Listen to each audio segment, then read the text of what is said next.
রাসূলুল্লাহ সাল্লাল্লাহু আলাইহি ওয়াসাল্লাম বলেছেন, ওই ব্যক্তি আমার উম্মতের অন্তর্ভুক্ত হবে না যে বড়দের সম্মান প্রদর্শন করে না, সম্মান দেখায় না, ছোটদের স্নেহ করে না, আর আলেমদের যে হক, সে হক সম্পর্কে গুরুত্ব দেয় না।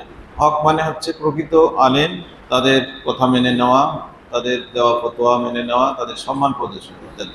যারা এই তিনটি বিষয় করে না তারা আমার উম্মতের অন্তর্ভুক্ত নয়। নাউযুবিল্লাহ। আমাদের সমাজে বর্তমানে এই যে একে অপরকে সম্মান দেওয়া, ছোটদের স্নেহ করা, এই বিষয়গুলো একেবারেই কমে গেছে, কমেই যাচ্ছে। এমনকি সন্তানরা পিতামাতার সাথে খারাপ ব্যবহার করছে, ছাত্ররা শিক্ষকের সাথেও খারাপ ব্যবহার করছে, ছোট ভাই বড় ভাইয়ের সাথে খারাপ ব্যবহার করছে। এই বিষয়গুলো আমাদেরকে গুরুত্ব দিতে হবে। আমরা যারা ইসলাম মেনে চলার চেষ্টা করছি তাদেরকে অবশ্যই এটা মানতে হবে, কারণ আল্লাহ রাসূল সাল্লাল্লাহু আলাইহি ওয়াসাল্লাম বলেছেন আমার উম্মতের অন্তর্ভুক্ত হবে। নাউযুবিল্লাহ। আল্লাহ আমাদের তৌফিক দান করেন, আমিন।